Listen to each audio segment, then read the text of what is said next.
What's up, my friends in the film fandom, wherever you may be and however you may be watching? Thank you so much for giving us just a little bit of your time. You know, every now and again, I perused all the streaming services, these movies that we could potentially watch and review and talk about. And I try to touch a little bit more on the horror stuff because it sells on YouTube. It gets eyes. Horror is a genre that's getting back into form from what it once was. We have people like Tex and Jeremy who love horror to discuss these movies with. So I find this movie that I remember being talked about years and years and years ago when I was, 8, 9 years old, as being one of the stranger taboo films, these exploitation films. And I was like, oh yeah, I remember that movie being talked about. It's got to be something fun we can review. And then I made the mistake of hitting play. And we'll talk about that right now with the Shape of the Lone Star State. My man Tex, what's up, brother? You know, whenever I finally get to make my horror films, I hope my movies are so badass that I get brought up on charges. That's like the ultimate street cred for a horror director ever. You know, Eli Roth, Rob Zombie, John Carpenter, Wes Craven, none of them ever were accused of actually doing the things that were in their films. I mean, this is just next level here, buddy. I'm telling you what. This is, that's something like you tell your grandkids about. Yeah, it was definitely an experience to watch this film.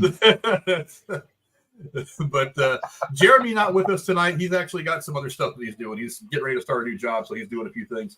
And Cora, I'm pretty sure, is still doing some traveling. She's still going back and forth in a couple of locations she's living at. So we probably wouldn't have had Cora today anyway. Horror, this level of horror thing. Comedy she horror, probably would never talk to either of us ever again if we made her watch this movie. She probably would have quit. Comedy horror, I think she might get suckered into one of those one of these days. But I mean, this was not the kind of horror that she's going to want to do. This was definitely another level. But obviously, the movie we're here to talk about today is Cannibal Holocaust. And boy, like I said, I'm kind of regretting this already.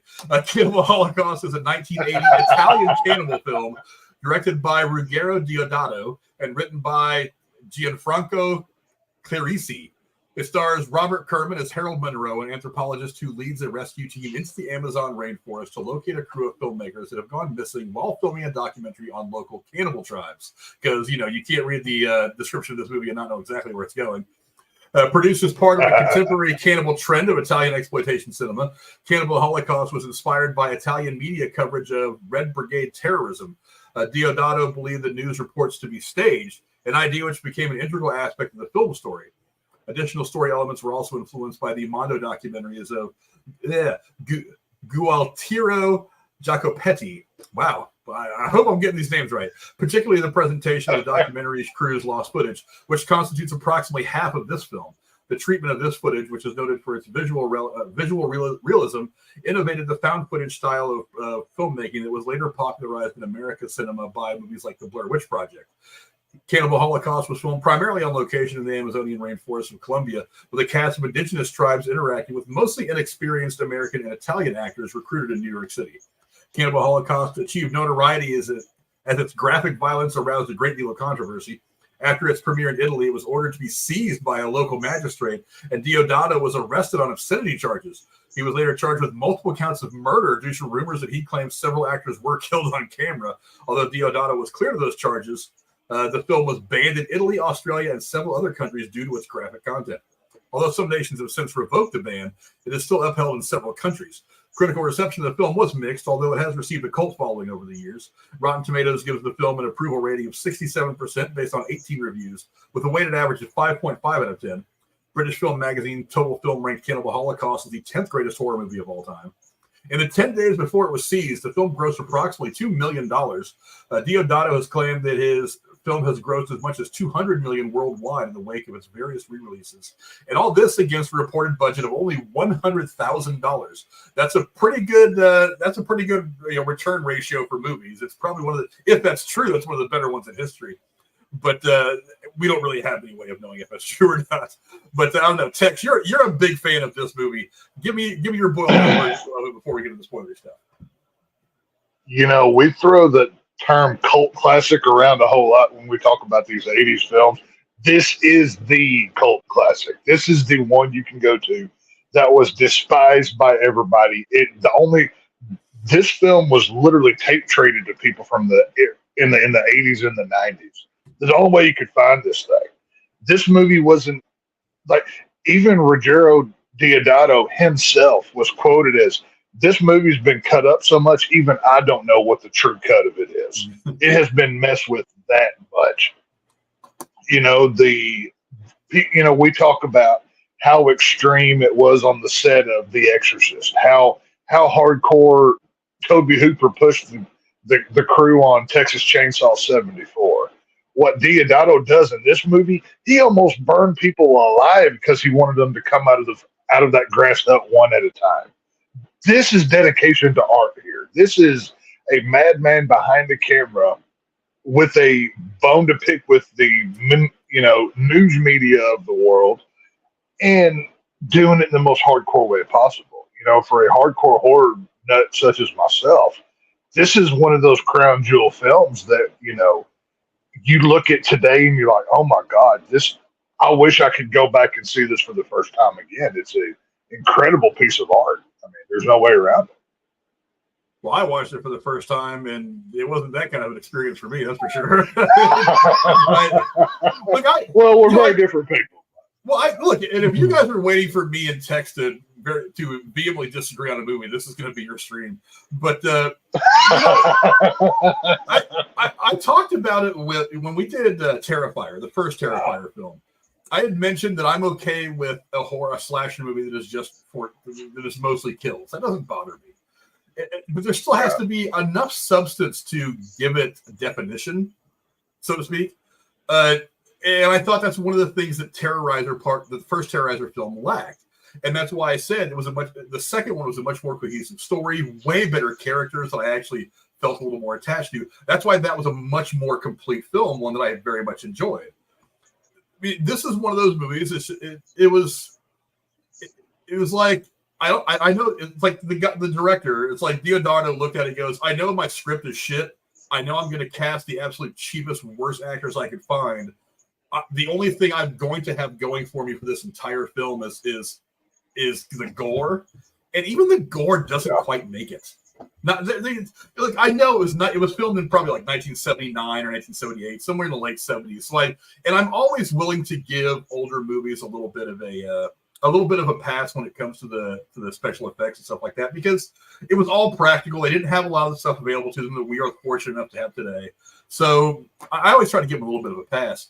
But God, I mean, even that, it was like the one scene where they have a little, literally it's like a caveman tool, which I guess kind of makes sense because they're living in the jungle. But it's a rock tied to the end of a stick, and he's just rubbing it against this girl's chest, and I'm like, I know, I'm not a doctor, but I know if you are cutting into a human being, there's going to be a wound and things coming out.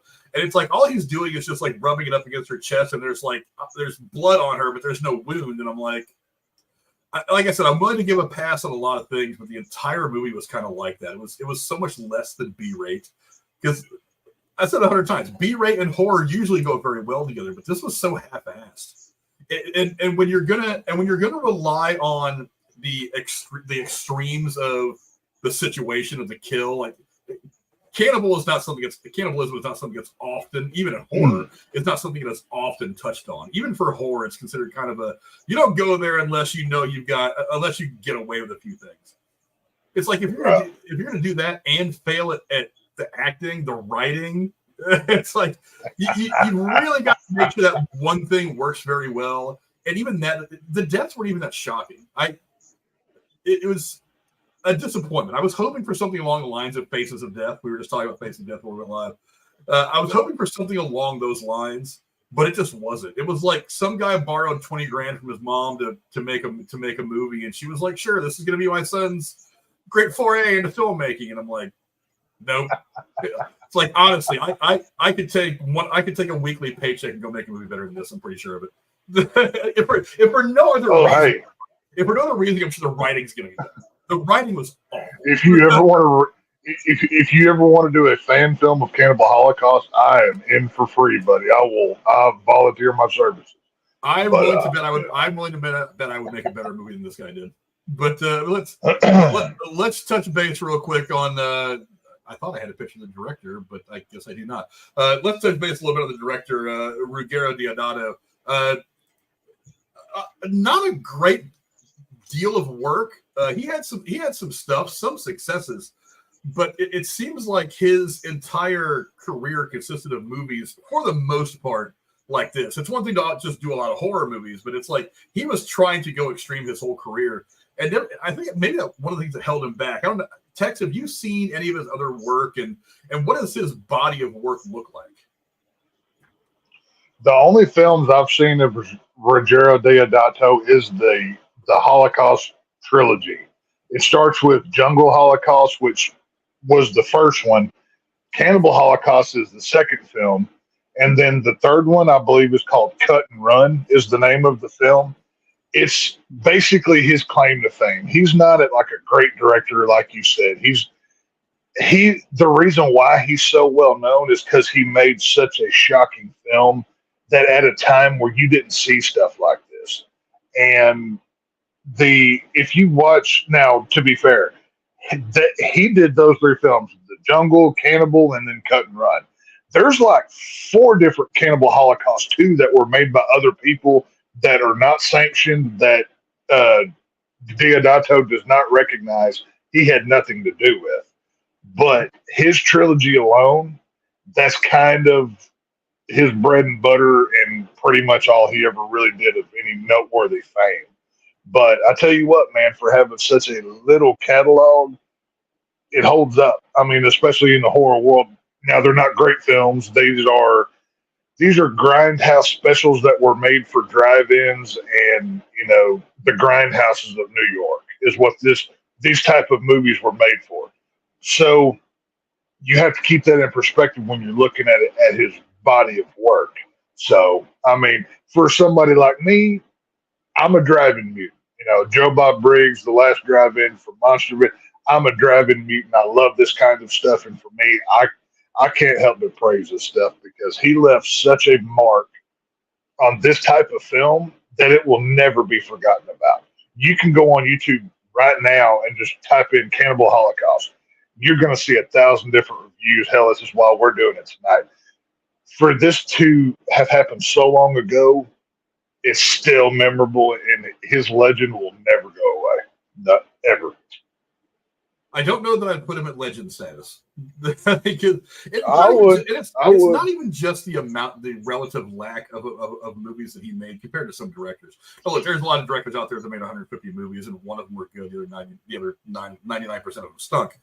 But it seemed like he kind of stayed in the niche. He was in the niche. Oh, yeah, of course. Like it wasn't just horror. It's like he went to the extreme horror and very rarely got out of it. He did do another movie in 1980 called The House on the Edge of the Park, which as of when this piece of bit was written, was the most censored film in the UK up to that point. I don't know exactly what year that was put out, but the UK has got a history of being a little. Well, in the 60s and 70s, the UK had a reputation for being way more censor specific than a lot they had a list called the Video Nasties is what they had over there. Yeah, and this film was basically on top of that list. Yeah, yeah, they had it. Well, I mean, and Clockwork Orange stuff like that was also on there. And Clockwork Orange Texas Chainsaw Massacre from '74 was on that list until 2001, and then they came out and apologized. Well, we can remove this now. Then it got released over there in the UK at that point. If it tells you anything. Yeah, but then you mentioned he did Cut and Run, which it says contained nudity, extreme violence. Basically this movie, but it did feature a young Michael Berryman, who we all know from a lot of other horror movies. He's got that really distinctive look. The Hills Have Eyes. Yeah. He did move into some straight up slasher films in the 80s, which had below average success, but were still fairly well liked in the horror community. But he also did inspire some. Some of today's directors, Eli Roth. He actually made a cameo in Hostel 2 by Eli Roth as, ironically enough, a cannibal. So I mean, not just that, but this movie inspired Eli Roth so much. Eli Roth made his own version of it called The Green Inferno, which is actually a really good film. If you haven't watched it, It's a updated version, a not as hardcore version on certain things. But it's if you want a double feature, do Cannibal Holocaust and Green Inferno. It's a pretty good watch together. I think he called it Green Inferno because Green Inferno was the original title of this film. And then they decided to change it to Cannibal Holocaust. And so that's why he named this film Green Inferno. It's kind of an homage to this film. But it's like I said, when you're being a niche director is one thing. If you want to stick to horror, that's fine. If you want to stick to action film, that's fine. Everybody's got a genre that their vision kind of meshes up with. I mean, I talk all the time about Tim Burton. It's like he's a very dark filmmaker. So he tries to make a light, fluffier movie. It tends to go wrong because that's not his perspective. It's not his point of view. But when you get this deep of a niche inside of a niche, it's like I said, you've really got to hit a couple. You got to hit a couple of good pitches. And it's like this movie just didn't. Like I said, we'll get into the plot now, I guess, because that's kind of what this, kind of what I'm getting into now. But I mean, the plot of the movie, like I said, it's kind of almost the same thing as the Blair Witch Project. Almost, they went into the woods to find some people who had gone missing that were making a documentary, and they get the footage out. And then so the movie, for those of you who haven't seen it, kind of bounces around from the first part of the movie is them in the jungle, like in this scene right here, trying to find the footage. They eventually find the footage, and he goes back to New York with the footage, and it kind of jumps back and forth between what's happening in the footage and them trying to make sense of it all in the little theater in New York. So, I'll go to you first. The plot of the movie, did it work for you? Is there anything that you would have changed? I love the plot of this film because even visually, half the movie is shot in 35 millimeter and then the other half is shot in 16. So even when you're just watching it, you can feel the difference in integrity of film and how it's presented. For all that we talk about social commentaries, this is a social commentary heavy film, but it doesn't alienate like one group of people. It goes after the mass media, the mainstream media, how, Rogero Deodato, his biggest thing was, on the 9 o'clock news, you can show cops shooting somebody, but then you criticize a film for showing too much violence, and that has to be censored. That's why this film is as hardcore as it is. He was making his political statement against what was going on at the time. And the plot, you've got these kind of hippie intellectual types that they're going to go shoot a documentary about what's going on. Well, I love what he does with the whole cannibal thing, the whole Holocaust thing. When you put those two words together in a title, you get just these, like a scary feeling before you even see anything. But as you're watching, you see a group of people that live in the jungle that they have their own ways of living. They weren't hurting anybody. Then you get these civilized types that come in. They're the one causing all these problems. They're the ones setting grass huts on fire. They're the ones being the bad guys, and then they end up paying the price for it. He flips it on its head in it's a simple but a creative way to hold a mirror up to society and show, just like I said in my little tagline down there, who are the real cannibals? Who are the real bad guys? I love how he shows, the bad stuff going on in the jungle. Then he cuts to Wall Street in New York. Who's the real civilized? You've got these people that live in the jungle that they have their own beliefs, their own ways, and they leave everybody alone when we're out here eating each other trying to make $1. We're doing this, we're doing that. And I think it's obviously a very social commentary heavy if you can get past the violence, nudity, and gore, which I love all three of those things in the movie. This is no secret. But I think this film takes a lot of crap, but I think this is one of the more ingenious horror films to ever be made. I mean, there's a reason why it's a top 10, but I'd argue that with anybody. Well, I mean, the plot of the film for me is, again, it wasn't anything that wasn't probably done before and hasn't been done since. But like I said, I don't think that matters because it's really all in the presentation. like I said, there's been a million Boy Meets Girl movies. It doesn't mean you're ripping off one plot. It's just different ways to present the whole thing. I didn't really get the social commentary the way you did, because for one, everybody tries to put some kind of social commentary in there. If you make it too on the nose, you just look like you're kind of along for the ride. You're just a Johnny-come-lately. And so the other thing so the plot was fine. Again, this was basically just a different telling of the Blair Witch Project, only it's cannibal, tribes in South America instead of some spiritual ghost walking in the woods of Burkeville, Maryland. It came 20 years before the Blair Witch Project. Yeah, so that to me, the plot was something that could be worked with. There's plenty of ways you can go with that. I don't think that's where the movie went wrong, because look, if I just tell you cannibal tribes in South America, you're like, what's the pitch? That's enough. That's enough to interest some people who are at least people that are into horror movies. Say, okay, that's a start. That's a pretty interesting first step. Where do you go from there? But that's to me is where everything kind of goes wrong. It's like it's a good enough premise, good enough plot, presentation not good. Look, and like I said, it's late 70s, early 80s, because this movie came out in 1980. Part of this reason I think this film kind of suffers for me is because this wasn't like a standalone film that was like the only film that tried to do what it did. This was from an era where these films were pretty prevalent. There was a lot of stuff in the late 70s and early 80s like this coming out. Faces of Death. It was the exploitation era of horror. Stuff that, some of it was better than others, but visually, I would almost argue that you have to kind of keep in mind here. Half of this movie is being by homicidal maniac kids in a jungle.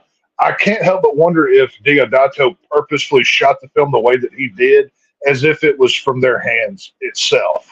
Because, you kind of get what I'm saying there. Like, he didn't want it to be as professional because it's just some idiot with a camera, he's standing behind. I don't know. It kind of feels that way to me. Yeah, Faces of Death came out a couple of years before this movie. Faces of Death is another really good one. I like that movie. I didn't mind Faces of Death. It's like I know a lot of people are like, oh, it's real people dying. I'm like, actually, like one or two of those were actually people who just happened to go on a camera when tragedy struck. The rest of them were all scripted. Everybody knows that by now.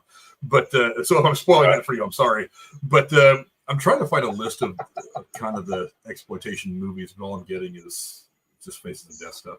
But like I said, if you're gonna be one in a plethora of a kind of movie, you have to do something else. And this movie just didn't have it for me. And one thing that disappointed me. Move on to this now. Let's move on to the cast. What did you think of the cast of the film? None of these people went on to have great careers. I could read you their names and you wouldn't know what the hell was going on. What did you think of the cast of the film, and who did you think stood out the most?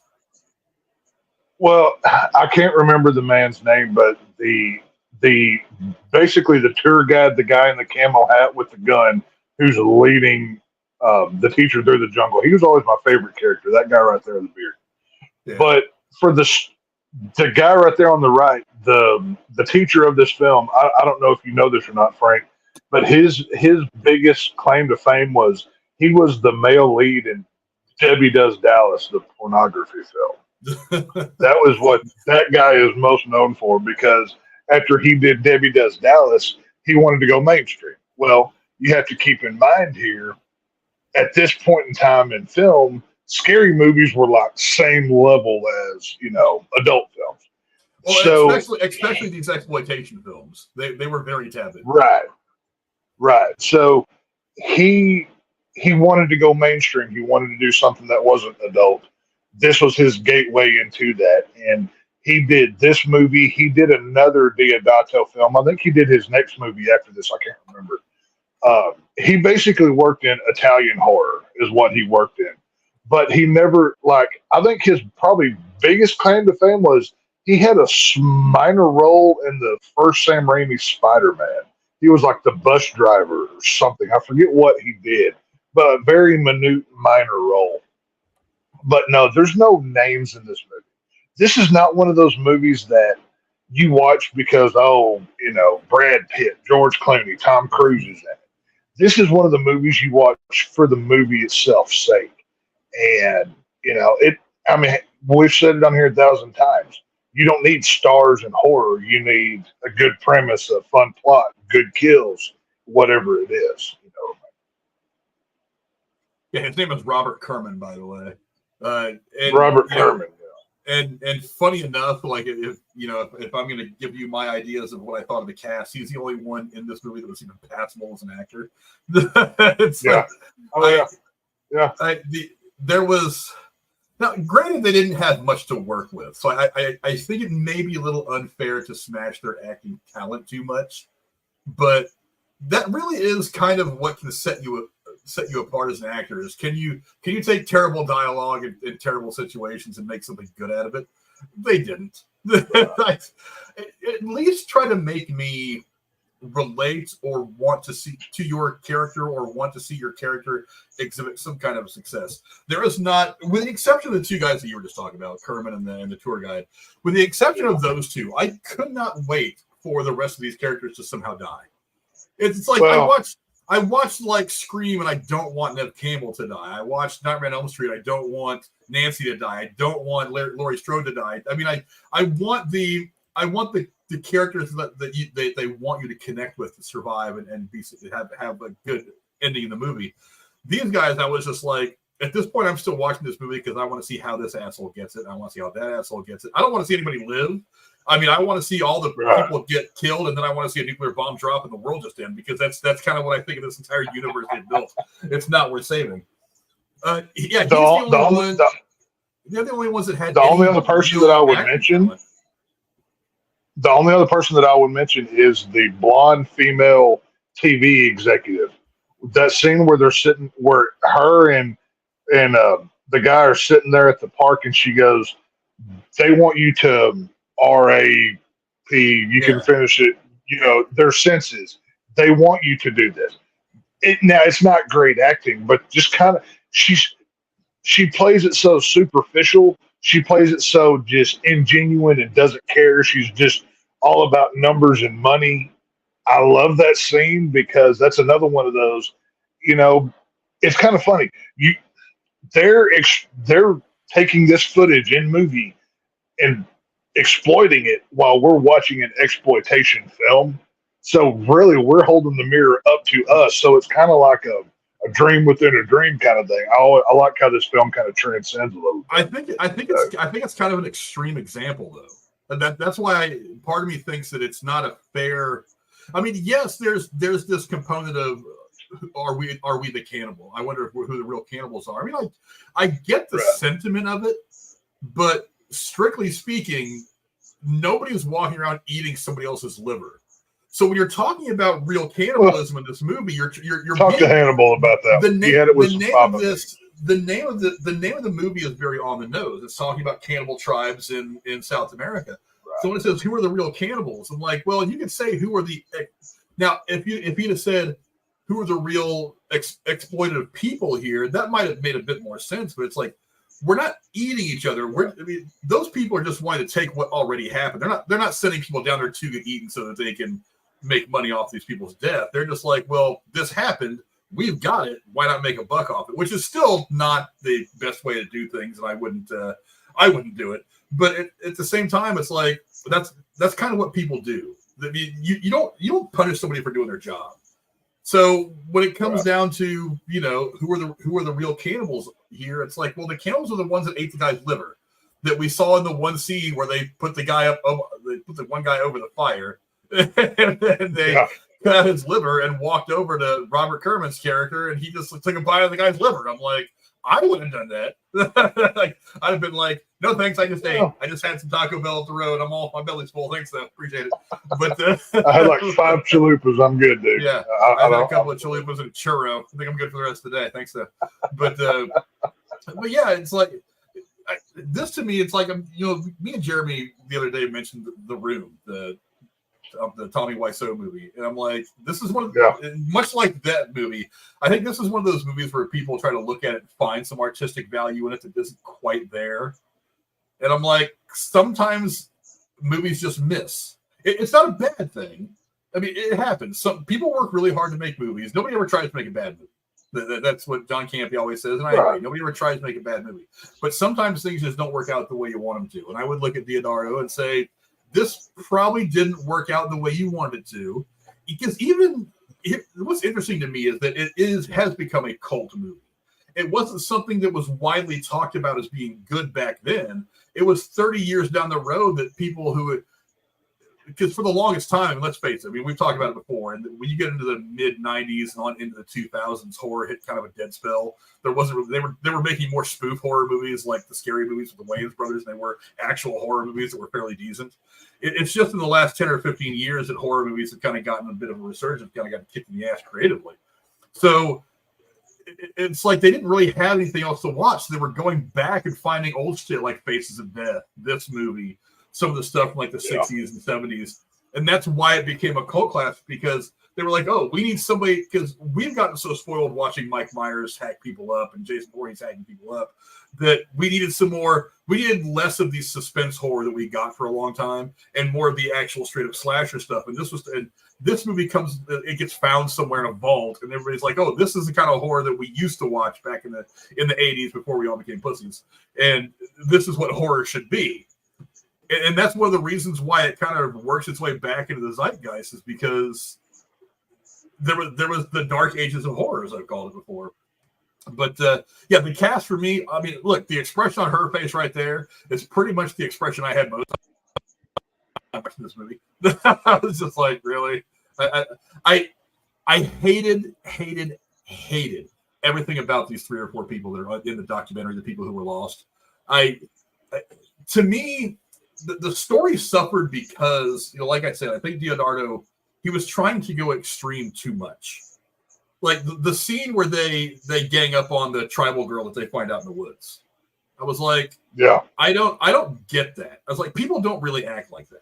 Now, it's not that people don't. It's just that 99% of people don't act like that. What are the odds? He went for the most extreme example. I get what you're saying. That's what I'm saying, though. It's like sometimes you still have to make it fit into something that feels like real life, so that the viewer can watch it and feel like they live in that world, or that exists in their world. And this was all so cartoonish and extreme, and I was like, how do you watch this and believe any of it? The other thing that got me in that scene was the girl's reaction. She's just like, there is not a woman alive, especially at that point in time when women's lib was still the big thing, and feminism was the fires of feminism were raging everywhere. There's no way in hell that girl wouldn't have stopped that from happening.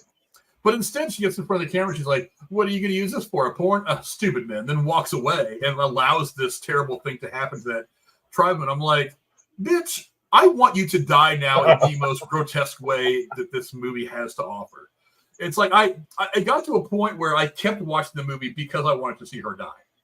I was like, "You are not a good woman." And then it's like, and then to top it off, it's like they had that weird sex scene between her and the other guy on the beach in front of the tribe. Yeah. While the tribe is just all kind of sitting around doing their thing, and I'm like, so you mean to tell me that not only did she just watch this dude double team and assault this tribal girl, that literally 10 minutes of film time later, she's having intercourse with him? I'm like, I can't think of a single woman, and I've known some pretty stupid, terrible women in my day.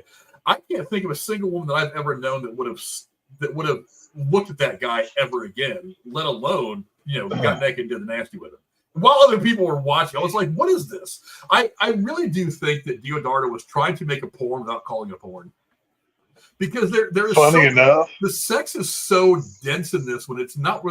Is this a movie about cannibalism? Because there are like 4 or 5 major scenes where there is sex going on in not very good ways, let's say. And it's like, I don't understand what is this supposed to do? It's one thing to show the guy on the spit getting his liver ripped out, and then the cannibal tribe eating it. That it's called Cannibal Holocaust. I would expect a human being to be eaten at some point in the movie. But it's like there's 3 or 4 scenes where there's just like raunchy, gross, off-putting sexual stuff, and I'm like, are you trying to make a porn without saying you're making a porn? Because if that's the case, dude, make a porn. it was the late 70s, and porn was the fucking rage. You had John Holmes doing his thing at that time, and he's a friggin' legend. I was like, if you want to make porn, make porn. It's not like porn hasn't always been acceptable in Europe. You could have made plenty of porn in Italy, made a lot of money. It's like, I feel like that's all he was trying to do, was just he was trying to make he was trying to mass produce a porn movie without calling it porn, and then put it in theater. That scene where they're doing it in front of the tribe, they had to shoot that like 5 or 6 times. And of course they just did one take after the next, whatever. After the last take, all of the men of the tribe, because these were actual tribal guys that lived there, they didn't understand all of this stuff. They thought that they actually had sex 5 times back to back to back. So they're over there praising this guy like he's a god. He's, there's an interview where the actor talks about it from a few years ago. He goes, yeah, well, I could have done it 15 more times, is what I told him, because they truly believe that he did act like 5 times in a row in front of these people, and they're just magnified by this. It was, these were true tribal people that, every animal that's killed in this movie was eaten by them. And I'm sure we'll get into more of those details later, but this wasn't like, character actors or stuntmen. This was true, people from the middle of nowhere. But, pretty gnarly stuff, man. Yeah, in my heyday, in my youth, I couldn't have gone 4 or 5 times in a row. So I don't know if these tribal people think. I don't know if these tribal people think we were doing it in America to get our endurance up like I'm going to need a Gatorade and a nap after maybe two maybe. After that, I'm going to need a nap and a sandwich. But and an IV, probably some hydration. Yeah, I'm going to need some Gatorade. Give me like a 20-minute nap, and then we'll we'll do something else. But because like I said, the one scene that at first I was kind of like, this is terrible, but then as I was thinking about it, I was like, this actually kind of makes sense. I can get away with showing this because you can't really show anything. But what happens in this scene? Tex, you know what happens? Yeah. Basically, this woman committed adultery, so she was banished from the tribe, and this guy takes her off essentially to stake her down and sacrifice her to the gods, let's say. But I was watching that, and I was like, this is pretty extreme, and I was kind of like, I don't think I like this. Then I got to realize, I was like, well, I've read a little bit about tribes like this, not a lot, but I've read a little, and stuff like this, not this exactly, but stuff like this, described like this, I've read about happening in tribes. So I'm like, okay, if you're trying to set the stage as to where we're at in the world, then okay, I understand this scene now.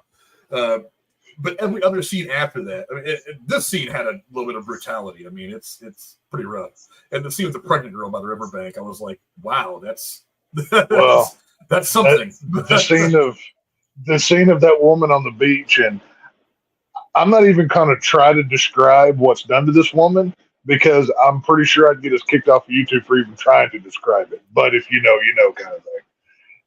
In Deodato's case that he got brought up on, that was the prime example, because it was so well done.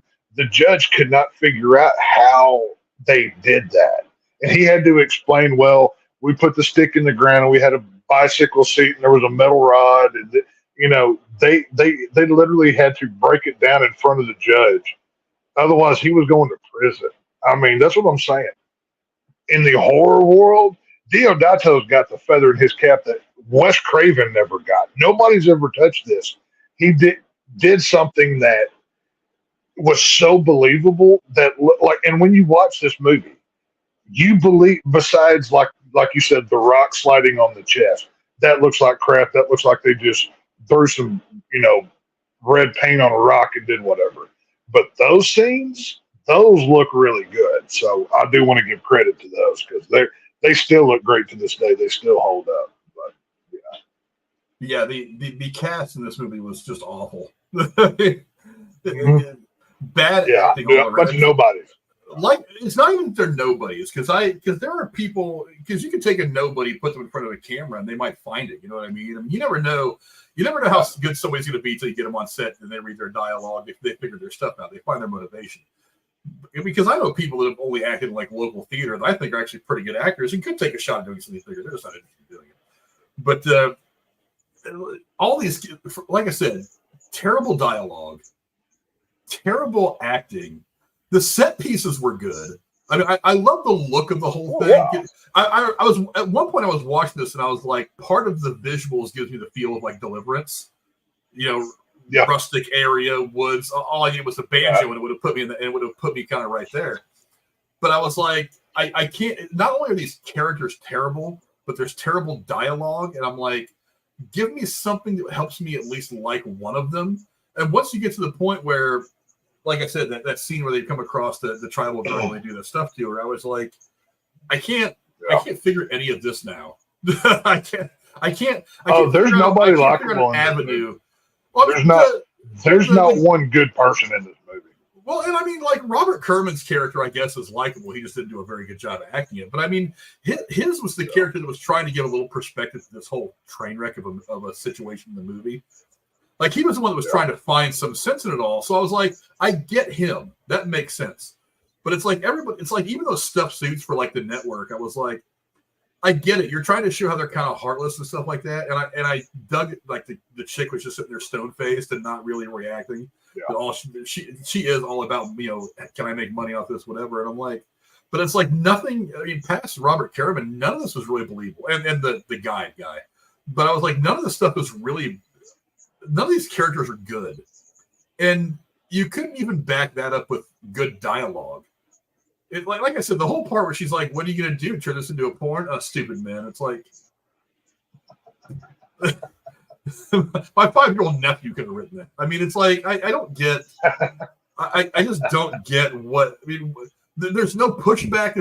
Because one of the things that you could have created in that moment was you could have created some dichotomy between these people who have been around. It's like, Blair Witch Project. It's like, they start out as friends. Yeah. They're all on this mission.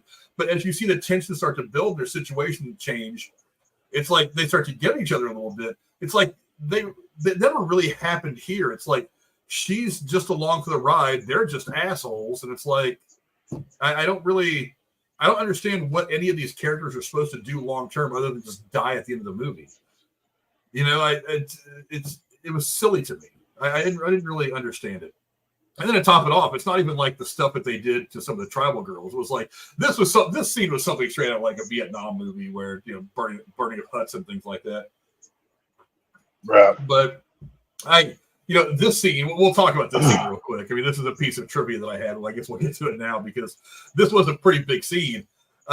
Yes, they actually trapped people in that building and set it on fire. They were locals who were not paid, but they weren't even credited. They're not even in their film credit at the end of this thing. That's what's so crazy about it. Didn't even get a SAG card for all this, for almost burning up in a hut. But yeah, I mean, let's talk for a minute about the visual effects and some of the stuff going on. It's like, did the visual effects work for you? Because they didn't. A couple spots for me, I thought they were pretty good. But for the most part, I was just like, God, you're just throwing red paint on a body and hoping I don't think it's blood. Yeah, I can't give this a passing, just flying A+ out the door because, like you said, the whole rock just rubbing on the chest. That's not how that works. And one of the things that Deodato professes is he likes his love for realism in a movie. And if that's the case, then that scene doesn't work. But, I can forgive that one. They may not have had the money to do what they wanted to do. There was one scene that he wanted to shoot that one of the guys got their leg cut off and then they were tied to a stick and then they were going to be lowered into a piece of water filled with piranhas, but the underwater camera didn't work and they didn't have the money to do it properly.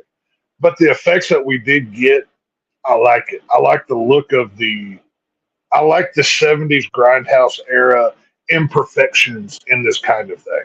Like I said a minute ago, half of this thing is 35 millimeter and the other half is 16. So you get a visual distinction between one and the other, and I like how that's presented. The brutality in this, it doesn't look perfect because it's not supposed to be perfect. It's supposed to look real, like when the guy's getting his head bashed in with a rock or whatever it is. It's not going to look like a $20 million Halloween film that they have a stunt coordinator on to do. They probably just shot this themselves. And for this era of film, for the grindhouse exploitation, I love it. I dig it. Is it perfect? No. That you can find flaws in every one of these things. But there are certain shots, like I said, where the girl is on the stick out on the water. When you see that, it looks. I think disturbingly beautiful is a good way to put it, because it's shocking what you're seeing when you know what it is, but it looks really good. I mean, it looks so good. It was the cover of the DVD. If you went and bought a Cannibal Holocaust T-shirt, a lot of times that's what was on the T-shirt. Obviously, an edited version, but nonetheless. And this, when you look at films like this, when you look at like a Deliverance, a Texas Chainsaw 74, the imperfections almost make it special in a way. And for somebody like me, I can appreciate that. Now I can see where somebody might not like that, but for me it works.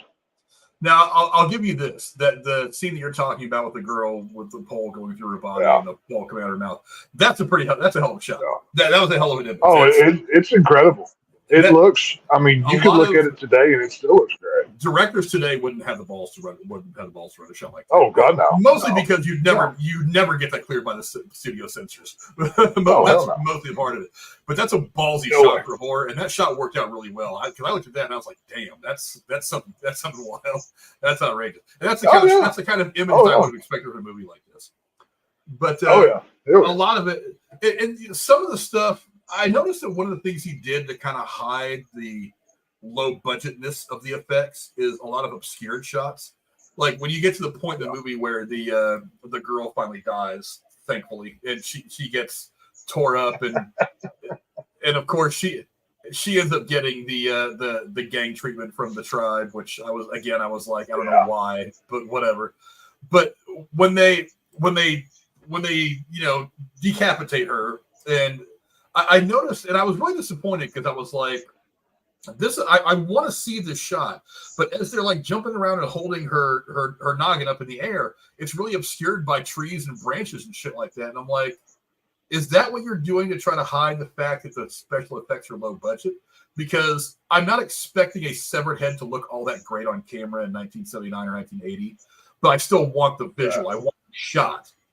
I mean, even if it was just like one of those styrofoam heads you find from Walmart, you painted some, beige paint on it, put a wig on it, I would still rather have that than to have the shot obscured. I didn't get to see the payoff of what was going on in that scene, and I was kind of disappointed. I was like, why not give it to me?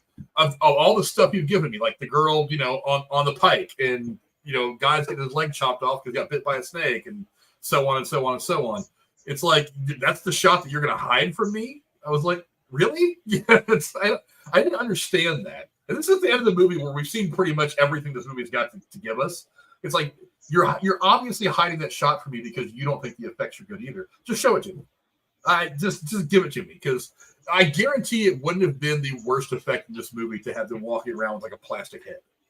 That wouldn't have been the worst effect, and it would have been the payoff of that moment, because the camera's on her while she's going through all that stuff in the last few minutes of her life. It's like, now I want the payoff of him, like, whacking away at her and then holding her up by her hair and being like, this is what happens when you come in here and act like an asshole. But I didn't get it. And I was like, after all this, I wanted to see this chick's head being carried around, and he didn't give it to me. And it wasn't like you got glimpses of it. You got like one quick glimpse, a half a second, and then like I said, there's that tree stump in the way, and it's like, you're not even giving me a little bit of it. I can't even see her ear. Give me something. I mean, have him shake that head around like it was a maraca or some shit like that. I mean, go for it if that's what you want to do. I mean, go for it. Let me have it. It's like, why hide that from me? I was like, it was just disappointing. And then top it off, yes, I know it's a movie. You turn your brain off when you watch movies half the time. You kind of have to. But it's like the fact that they're like ignoring this guy who's just like filming them murder all these people. It's like, and he's the last one to go. And I'm like, there's a million tribesmen there.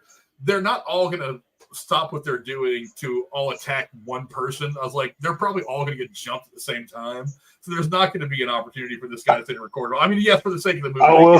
But I was kind of like, I will say, I do love that shot where the last guy's head falls right in front of the camera, and you get like from like the eyebrows down shot, and you see all the tribal people running behind him.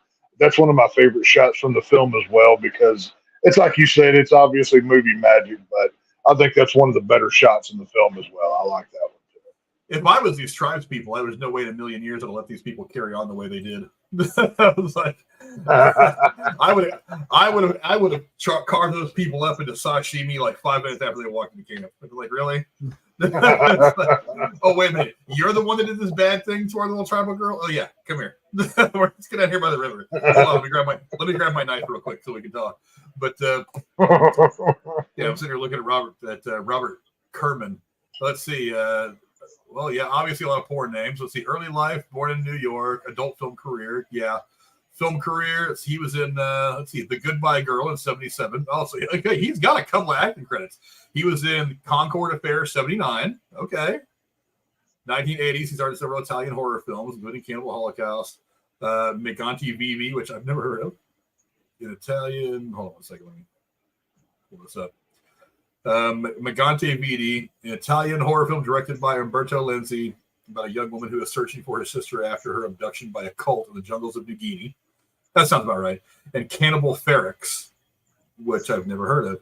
Let's see, Australia, 81, cannibal exploitation horror film. Duh. It doesn't even say what the movie's about. Still, he remained active in porn. Yeah, I'm sure that helped his career out a lot. And then Cannibal Holocaust. Yeah. Later in his career, he played... here it is right here, what you were talking about. In 2000s, Kerman played a sea captain in Sam Raimi's Spider-Man. And Dr. Monroe, and Dr. Monroe in the drama short Vic, created by Sage Stallone, Sylvester Stallone's son. He made personal appearances at horror conventions to speak about his experiences with the Cannibal Holocaust. He passed away December 27th of 2018 at the age of 71, complications from diabetes. But hey, he ended up, he was a Spider-Man. Good on him. Hey, I think the scariest thing in this entire film was whenever he's going to retrieve the footage and he runs out there and he gets naked and then he jumps in that nasty water. God knows what kind of parasites he got all up in him that day. I'm pretty sure that's where they have the ones that swim your pee hole. Yeah, that's what I'm saying. Like, I guarantee you took something home with. And now, I mean, obviously, he got to encounter 6 lovely ladies that were handling his wares. I'll put it here on YouTube if you know, you know. But is the juice worth the squeeze? You got to take that all into account. So. What you gonna do? As long as the juice is sanitized. Oh, there was nothing sanitary about anything to do with this movie. Even watching it will make you feel dirty afterwards. But oh yeah, I can attest. Kind of the point. That's kind of the point of it. So yeah, I can attest to that. But give me a second while I try to pull up some trivia here. Let's see. Move on to the trivia now. Sergio Leone, the great Sergio Leone of the spaghetti western fame, actually wrote a letter to. I don't know, my computer's being slow again. Give me a second. I want to have a picture up here for this, but he actually wrote a picture to. He wrote a letter to Deodato saying, "Where's it at? Why is it taking so long to load this up all of a sudden?" There it is. Okay, come on, Google Docs. I need you to work. I ran out of printer paper, so I didn't print it up the way I usually do. Oh. So why isn't technical difficulties, folks? Google Docs has been acting funny. There it is. After seeing the film, director Sergio Leone wrote a letter to Deodato, which stated, and this was translated into English, "Dear Ruggero, what a movie. The second part is a masterpiece of cinematographic realism, but everything seems so real that I think you will get in trouble with all the world." Yeah, all the world's going to hate you. Hey, did he make a good movie? Honestly, no. If you're watching this looking for any kind of merit based on skill or shooting, there's some beautiful shots, but overall, this is, and that's one point I will agree with Frank on. This is not going to win any Academy Award ever for anything skill-wise. What made this film memorable was the few shots that I've mentioned and the cultural effect that this film has brought. And, I mean, he literally almost went to prison for murder for this movie. I mean, the horror nerd in me is like, bravo, dude. Like you saw that line, said, screw you, buddy. I'm going a mile and a half past it. And you didn't even think twice. So that takes balls right there. I don't care what anybody says. Yeah, you know, when let's see, when Ruggero Deodato said that he had based the film on a film that he had saw about a documentary crew who died while investigating cannibals in Africa. The documentary, showing incidents he depicted in the film, was destroyed after its discovery. An Italian cable network actually claimed that it had a copy of that real-life film and was going to show it uncut. It never showed the film, but it was confirmed in time that they did actually have a copy of the original. So art imitating life. I love when it's what's frightening to me about this movie the most is that it was inspired by a real life thing. that is the most terrifying thing of this movie to me. That's you know I find it kind of ironically funny because there's 100 different cuts of this movie. I've seen I don't know how many different versions because, like Deodato said, he made this movie and it's been edited. Like at one point, the animal rights group owned the rights to this to try to kill it. Basically, it's been flip flopped back and forth. It's been messed with. There's like cruelty free versions of this movie where they take out all the animal stuff. It's okay. It's okay when the humans get to deal with what they do. Yeah, that's the thing. But they have no problem killing a tarantula because that's a problem. Yeah. They have no problem with the female getting a tree branch, shish kebabbed. But God forbid you see a turtle or a monkey brain. God forbid that happens, or a dadgum muskrat gets eaten. Which, to anybody watching this, every animal that was killed in this film was eaten by those villagers, by the way. That meat did not go to waste. Another funny story about that, actually, they had created that monkey head so that they could get the visual of the scooping of the brains out. And once again, the villagers didn't know that was fake. So the director's like, no, you can't eat this. It's not real.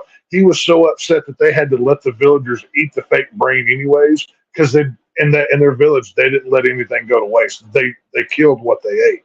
So, did animals die? Sure. But guess what? They were going to die anyways, and they got to feed somebody. So if you're sensitive towards animals, just keep that in mind. So, which leads me to my next piece. Which leads me to my next piece of trivia. Let's see what I do with that here. Ruggero Deodato intended for the natives to eat fake monkey brains from a fake monkey head. The natives actually talked him out of it because monkey brains were a delicacy to them. Yeah, it's nuts, man. They had to kill 2 monkeys. The first time they did it, it didn't look right for whatever reason. Deodato didn't like it, so they made him do it again. So 2 monkeys died, but guess what? They were going to die anyways. It's the jungle. It's happening right now. That's the law of nature. It's for so many people. The animal deaths in this film were just the most traumatizing part. But I'm a hunter. I'm a rancher. I've killed more animals than I could count. It's the way of life. Animals kill other animals. It's just the way that it is. And for some people they can't handle it. And I get it. It's not a fun thing to watch. But didn't we all watch what's that Disney movie with the Circle of Life? Oh, the Lion King. Lion King. Yeah. I mean, even Disney tried to teach you about the Circle of Life here, people. So just keep that in mind when you're watching this. You talk about the realism of the film. It was apparently so real that they even fooled one of the actors. When Carl, I don't know which one of these he is, but when Carl Gabriel arrived on set in the Amazon for shooting, he was not given a script or any idea of what the film was about. As soon as he arrived, director Ruggero Deodato shouted, "That's my star, get him into makeup." His first scene, shot almost immediately, was the amputation of another character's leg. In a later interview, York said that while in the jungle, he did not know whether this film was a Hollywood production or an actual snuff film. So he even fooled the actors. That level of dedication. I mean, just like William Peter Blatty, whenever they were making The Exorcist, to get that head jerk reaction out of Reagan, he was literally firing off a gun and not telling anybody about it. This was another time in cinema where you could go hardcore. They didn't have actors unions and actors guilds and all the crap that we have today. They did it. Well, right. Well, this was prior to everybody getting sensitive and everything else. That's why I appreciate movies of this grindhouse 70s era. And I fully understand. I know a lot of movie people that don't like this gritty kind of 70s era of horror. I happen to appreciate it. I think it's, because the 80s are so popular, a lot of the 70s stuff doesn't get looked at. But, I like the realism. I like the, amping it up to the next level. Yeah, you point out that the 80s stuff tends to get all the love. Remember, all the great things about horror in the 80s were all rooted in the 60s and 70s. Like everything going back to Living Dead and stuff like that. And in the 70s when we got things like Michael Myers and stuff like that. Late 70s we would get Jason Voorhees and the Friday the 13th movies. So I mean that whole era from like the mid 70s on through the 80s. That was the golden age of horror for me, and even really probably going back into the 60s and all some of the black and white stuff, even like Invasion of the Body Snatchers, I think will probably even fall in there. That's when they really started to push the limit of what you would even try to put on film. If you really want to root it to, I mean, obviously you could go back to the 30s with like the Universal monsters, but for something a little bit closer, I would say probably Night of the Living Dead from George Romero and Alfred Hitchcock's Psycho. I think those two movies really set a trend because you can go from Psycho to Texas Chainsaw in '74 to Halloween to Exorcist to the Fridays and the Nightmares and everything else that came in between all of these mega hits. That these are kind of the standard bearers. They're the reason why they keep being remade because of their cultural significance, whether that's good or bad. But I think you can kind of pinpoint to those two films if I had to argue. Let's see. Despite its subject matter, this film actually, let's see, it actually grossed $21 million, in Japan, becoming the second highest grossing film of the year that it was released. Japan, behind only one other small movie that some of you may have heard of, E.T. the Extraterrestrial. Oh, yeah. I may have seen that a time or two. Well, and since you brought up the Asian market, you don't know put why Cannibal Holocaust in the same sentence very often. The whole reason why the animal killings in this film were in there was when Deodato was approached to make this film. In his prior Holocaust movie, they told him, hey, films that have animal killings do really well in the Asian markets. So put that in there. And it was a success for Jungle Holocaust. So whenever they did Cannibal Holocaust, he amped it up to the next level. That's why you got the muskrat, you got the turtle, you got all of these things. And the money right there shows there's a reason why they did that, because apparently they liked that in the Asian market at that particular time. So, there was a business reason behind it. It wasn't just, hey, we're going to kill animals, but, it's part of the movie. One second. Let's see. In the scene where I thought I had a picture of it, but I guess I didn't. There was a picture I thought I could have gotten away with. But in the scene where the pig was killed, immediately after the pig was shot and killed, Carl Gabriel York botched a long monologue that Ruggero Deodato wanted to include in the film. After rehearsing the line several times and doing just fine, York says he screwed up during filming because he heard the pig squeal and die. Retakes, of course, were not possible because only one pig was allotted to be killed. Yeah. Well, I mean, to be fair, pig hunting is a regular thing in a lot of states across the country. Hell, I love pig hunting. But they pig hunt they pig hunt in Texas like they fish. So because hog hunting. Yeah, dude. You can go hog hunting out of a helicopter down here. I want to do that so bad, you have no idea. I hate flying, and if you were to tell me, hey, Tex, tomorrow we're going helicopter hunting for hogs, I'm going to be the first one in, buddy. I'm telling you right now. So, it's just one of those things. But yeah, it's it got eaten. It didn't go to waste. You know, that poor little piggy was going to get eaten one way or another. You know, we all need our bacon, right? So, you know, No circle of doubt. life, deal with it. You know, there was some real life tragedy that actually happened during this movie. Let's see. The father of the man who played Miguel was actually murdered during filming. Production was delayed so that he could go home for the funeral. When Professor Monroe, Chaco, and Miguel are sitting outside the Yanomamo village immediately after discovering the bone shrine, the man could be seen on camera crying over his father's death.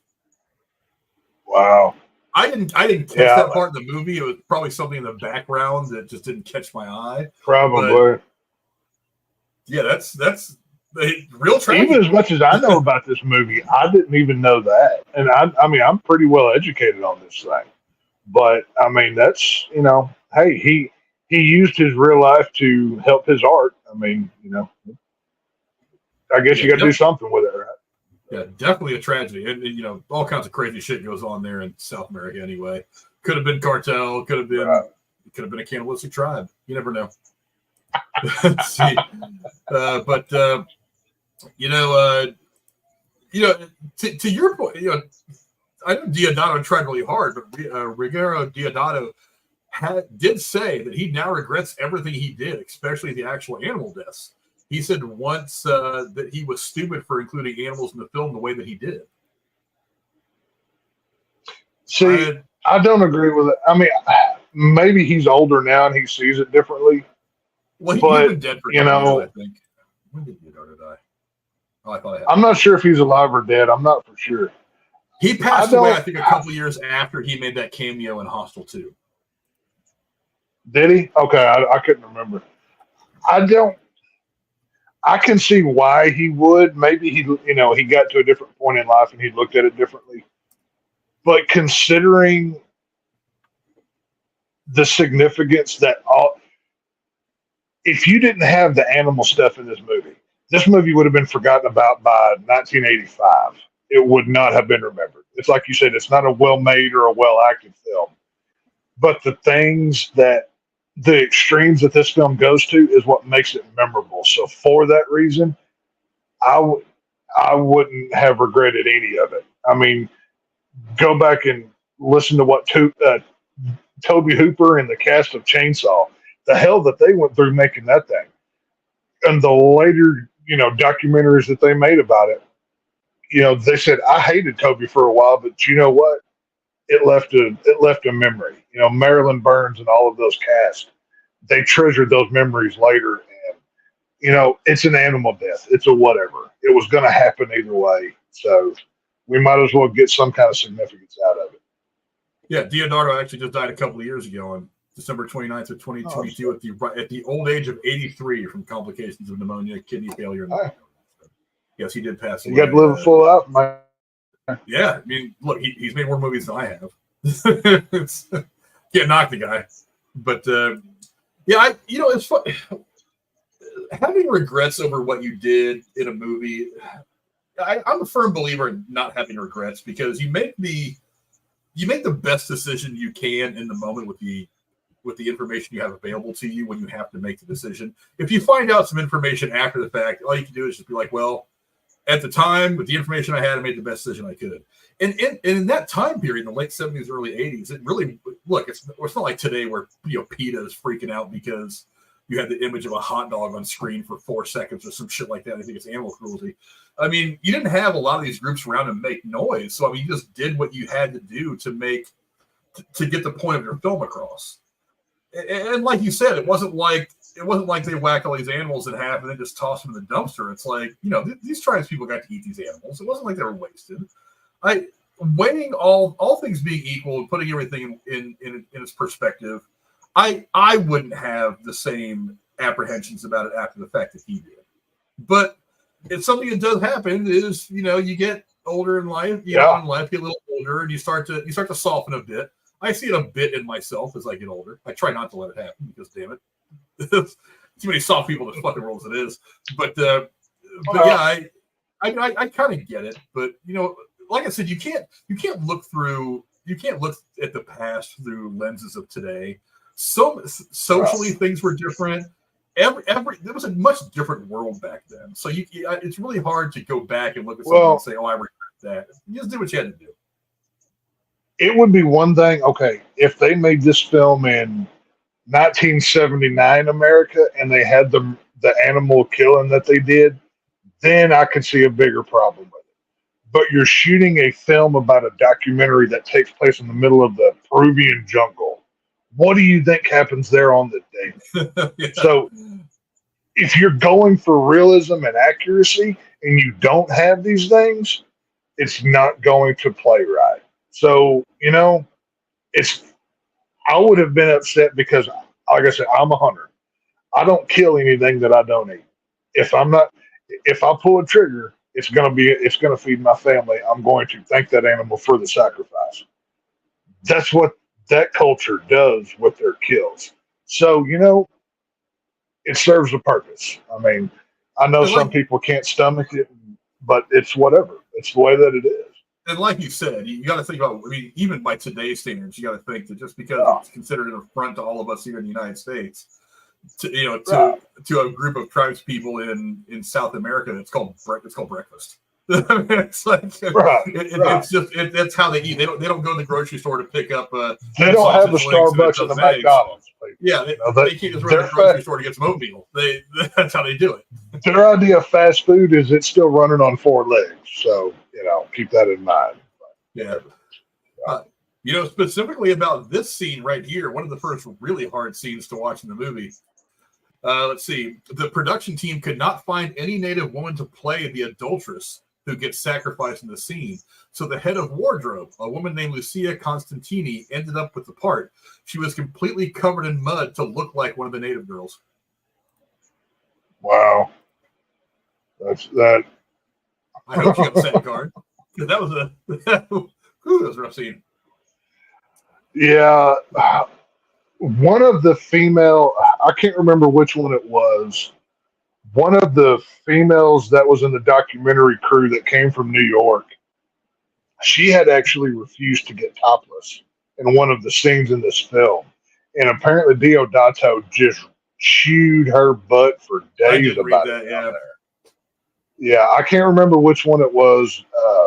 Forgive me, but like he was as hardcore as like Toby Hooper was on the shoot of this film, and yeah, he didn't care. He didn't play. He was. I think I read that he had actually pulled her off to the side, and like some crew members said they were like yelling at each other in Italian, so none of them knew what they were talking about. Yeah, yeah. and then they came back out, and eventually the scene got shot the way that he wanted it.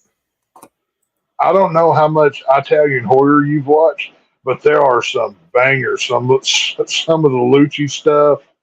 I mean, his zombie movie is one of the best His zombie movie is one of the best ones ever made. The Italian horror don't play. Like, if you ever want to branch out from the American stuff, go look at the old Italian stuff because they go pretty hardcore.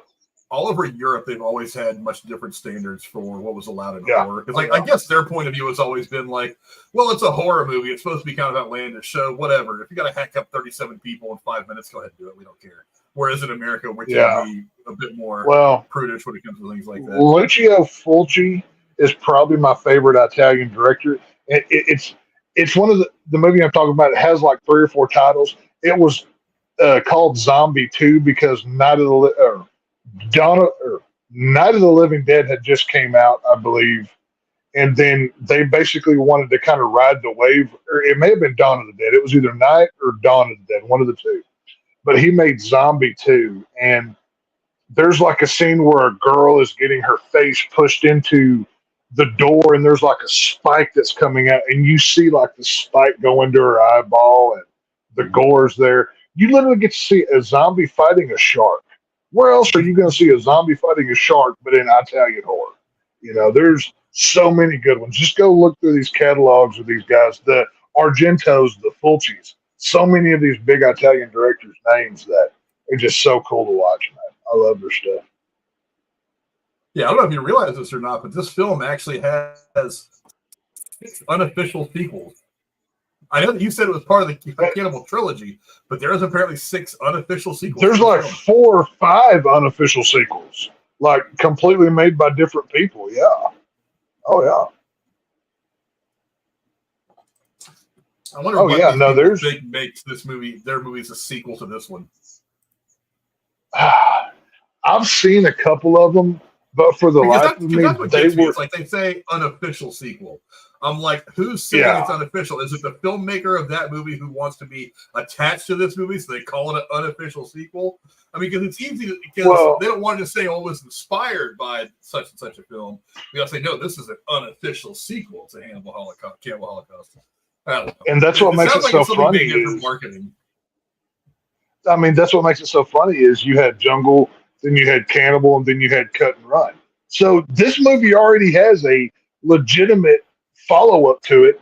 Then you had other people that just saw how well this movie did, subjectively, whatever. How or not how well it did, but how popular it was. I think is a more correct word to say here. And like I said, there's like 4 or 5 unofficial movies that are they're basically just different cannibals in a different part of the jungle somewhere. Some are Peruvian, some are Asian, some are like it's different, like parts of the world or whatever. But over it, they don't.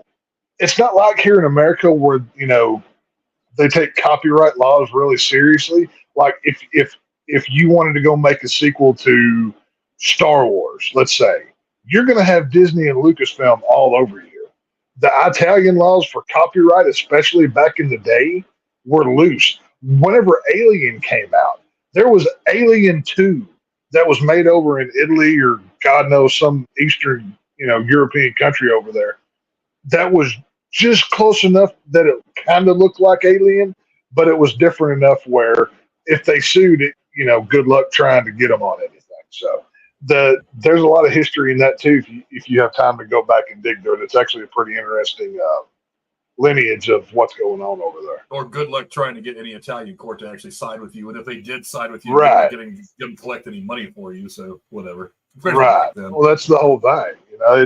That's why Lucio Fucci, whenever he made Zombie 2, he tied it to George Romero's Dead franchise because guess what? That's still popular today. So, I don't blame him. One more piece of trivia. This is almost kind of disappointing because I kind of want because it takes away from the realness.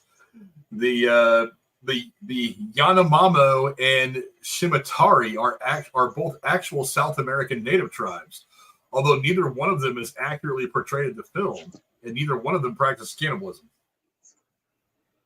Kind of disappointing. I'm sure. I'm not saying that they haven't eaten a human brain. I'm just saying that they don't do it on the regular. You know what I mean?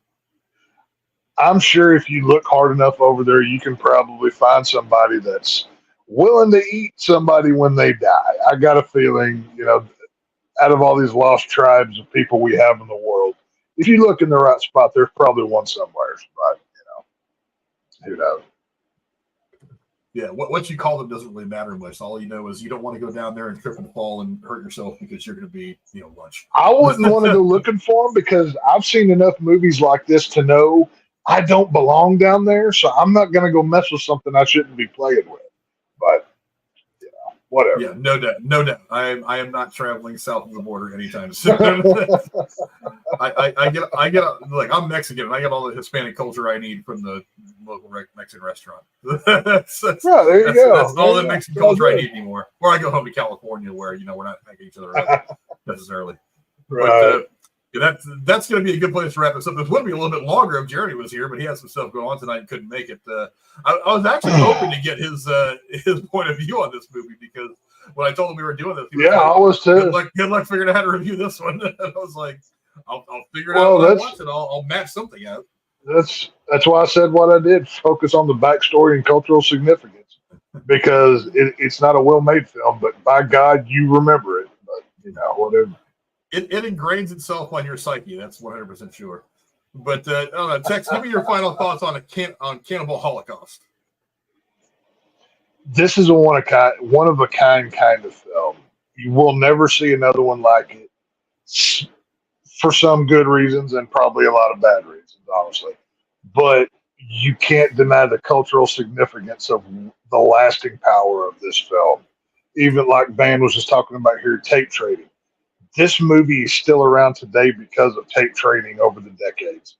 And, it's shocked some people. Then for the gorehounds like myself, this is a crown on the jewel of real horror. And it's one of those movies, it hits you, you feel dirty, you feel gritty. And when you're watching it, you're like, oh my God, I can't believe they actually did that to that turtle or to that muskrat or to that whatever. It's a time in film we'll never see again, unfortunately. But there's a reason why physical media matters, because if it wasn't for it, we wouldn't have this today. So keep buying your tapes, baby. Yeah. Against Texas' point of the physical media mattering, I watch this on Peacock. it's available on Peacock. Hey, but you don't know what version. You could have got a more edited version than I have, and I actually own this movie. Well, hey, so, if the censors take over the way they want, they're going to end up getting it on Peacock. So go buy it on DVD, so you should always have it. But again, not enough redeeming qualities of this movie for me to suggest it to anybody. I mean, if that's what you want, is mindless gore with cheesy effects. I mean, give it a go. The movie's only like an hour and 37 minutes or something like that. It's not like it's a terrible. It's like 93 minutes long. It's not long. It's not the longest movie in the world. It's pretty well back then. Hour and a half, hour and 45 was kind of the average runtime of the movie anyway. But we're not into the 2.5 hour times like we're getting these days. But yeah, there's not great acting. I mean, interesting visuals at times. Not great acting. Off-putting story. Terrible dialogue. I mean. The one thing real quick that I actually, as the movie first started, and they had that those panning shots of the rainforest and the terrain, and had that 70s easy listening elevator music playing. I was thinking about it, and I was like, this is actually pretty brilliant on their part to start the movie like this, because you're lulling these people into this peaceful sense of serenity and it's going to be very much typical 70s weird movie until you see very much like The Shining. Yes, very much like The Shining in that way. The opening credits completely throw you off of what you're about to watch. Yeah, until you see what happens in the rest of the movie, and then they fooled you with that sense of that lull, which is actually a smart move. I mean that's how you pace the movie is. There's a little bit of setup the first few minutes, then you hit them with the hard stuff later on. So that was good pacing. But I actually thought that was pretty cool. It reminded me of those old. I don't know if you remember them or not. The old B-roll like between the movies, the intermissions, the drive-ins, where they would show like pictures of Yosemite playing against like opera, great instrumental music. I used to love those. I actually have one of those saved on my watch list on YouTube because it's so awesome. But cool. But yeah, if you have an hour and a half to kill and you want to try it. You're probably not going to watch it ever again. It's not one of the movies from the exploitation genre that lasts to me. Like I said, I mean, Faces of Death. Maybe it's a little bit different because it makes these things out to be individual stories rather than just one overarching thing, with the exception of the weird doctors in the movie. But maybe it's just a difference in the way it was put together. But I mean, that to me was a better representation of what exploitation films were when they were at their peak, when they were done well. This movie doesn't do it. Like I said, terrible dialogue, terrible actors. I mean, and at the end, it seems like they try to hit you with this social message of like, I wonder who the real cannibals are. It's like the real cannibals are the assholes that maybe pay to see this movie if you pay to see it in the theater 30 years ago. Those are the real cannibals. They cannibalize my damn pocketbook. But it's available on Peacock right now to watch, which is the perfect place for it. Because we call it cock. So that's kind of a perfect place to go watch that. Go watch it before the censors get a hold of it and take it down. One way or another, it's probably more entertaining than State of the Union right now. I can't wait to go see what kind of stuff that Bumblefuck is saying right now. But go check it out. It's on Peacock if you have a subscription. It's free to watch on there. Thanks to my amazing co-host, the Chef from the Lone Star State, my man Tex. Where can the folks at home find you, my friend? Here on Tuesdays and Thursdays, assuming I'm not stuck in traffic somewhere like an idiot. But, that's life. But, in honor of the Cannibal Jungle movie, go check out Eli Roth's Green Inferno. it's like I said earlier, it's an updated version of this film. Came out in the 2000s. Really good movie. I like it. If you want to continue your jungle cannibalism, hey, here's a more updated version of this film. So go check it out. I wouldn't be against giving it a try. Eli Roth made some pretty good movies, so I wouldn't be against giving it a try. Eli Roth I'm a big fan of Eli Roth. I love, not only is he a good horror filmmaker, but he's a horror historian. If you ever listen to his podcast, The History of Horror, that he's done, he's talked to everybody from John Carpenter to Rob Zombie to Wes Craven, everybody. And he not just American horror, but Italian and everything else. He's a treasure trove of just knowledge that, you can listen to. Yeah, but thanks to Tex for being so awesome. You will find me back here. I don't remember what the hell we're doing next week. I have no idea. I don't know what it is either. I know we're getting into. Let me see if I can pull it up real quick so I can give you guys some kind of an idea. Normally, I would have this. I would have a slide ready to show you guys what we're doing next. But to be absolutely honest, I was so checked out of this review almost as soon as I clicked go live. I didn't even think to do that. Let me pull this up and see what we got next. I know we're going to be doing Real Genius coming up eventually because I found that one on Tubi, and that makes me very happy. As a matter of fact, Real Genius is what we're going to be doing on Tuesday. So I am way into doing. I am really looking. This is one of my favorite movies ever from the 80s. Again, not the best movie, but wildly entertaining. It's hard not to like this movie, especially if you had spent all those years watching Big Bang Theory. If you were one of the people that enjoyed the nerdiness once nerdiness became cool, you're gonna like Real Genius. It's one of Val Kilmer's best movies. I'm not gonna lie. Now, not quite Doc Holliday, but still good. How many turtles and monkeys get put down in that one? Like, what's the count on that one? I don't know, 30, 40. But the writing was better. See what I mean? The writing and the acting was better, so it totally washes out all the bad stuff. Let's see. That's cool. Van Everett says, Frank, you should totally do a watch-along party with the movie and do live commentary throughout. I've thought of that. Nightwatch does it over on his channel every now and again. I haven't thought to reach out to him and find out exactly what it entails to do that, because I can't just pick a movie and put it on YouTube and start watching it. So I should reach out to him. I'm a fan of the Night Watch Zone. I've spoke to him a couple of times, and I've been in the comments for a lot of his live streams and stuff. If you're looking for a good horror community, go over to the Night Watch Zone, because there's a lot of cool people that hang out over there too. So, I like those guys. Yeah, the big horror contingent over there. They've got the stuff that he's doing over there is great. But So now what we could do, and this is something Collider did a long time ago. They were going through all the Star Wars movies. We could have the movie playing and just have us talking. The problem is I wouldn't be able to use any audio or any pictures, so I don't know how we would pull that off. I mean, I could have something like playing on my iPad running through my earphones, and so that way you wouldn't have any sound. But I mean, syncing it up with all of us syncing up the movie to where we're watching at the same time would be a fun thing just to try. But I mean, we wouldn't be able to put it on YouTube for fear of running afoul of any copyright laws. And while I think it shouldn't be a big deal, it is. Copyright laws are what they are. There's no way of me getting around that. But we can figure something out. It's something I've wanted to try, but I don't know exactly how I can pull that off without YouTube getting mad at me for putting somebody else's movie on my channel. So I don't know. It's something I'll look into, but there's a lot going on right now. So doing anything too outrageous for the channel is not really on my mind. I just want to keep my schedule and get things done, keep putting out content for you guys to enjoy. That's kind of the goal.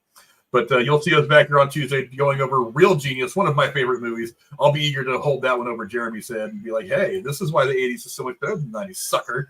But we'll be back here for that one on Tuesday. Thanks to Tex for coming out and making it clear why he thinks Cannibal Holocaust is a worthy movie and for countering my point of view. But go check it out. It's on Peacock. Go check it out for yourself. Make your own decision. And we will see you guys next time. Until then, adios. See y'all later. I never liked eating liver anyway, but now I'm totally put off of eating liver. I mean, liver or monkey brain? Which way are you going? I might go for the monkey brain just for the experience. I've Just heard saying. chilled monkey. Hey, they said talked about it in Indiana Jones. Chilled monkey brain is actually a dessert. I mean, Or so some turtle soup. Turtle soup's always good. Turtle Get soup. you some turtle soup going, man. You know, there you go. It's all good, man.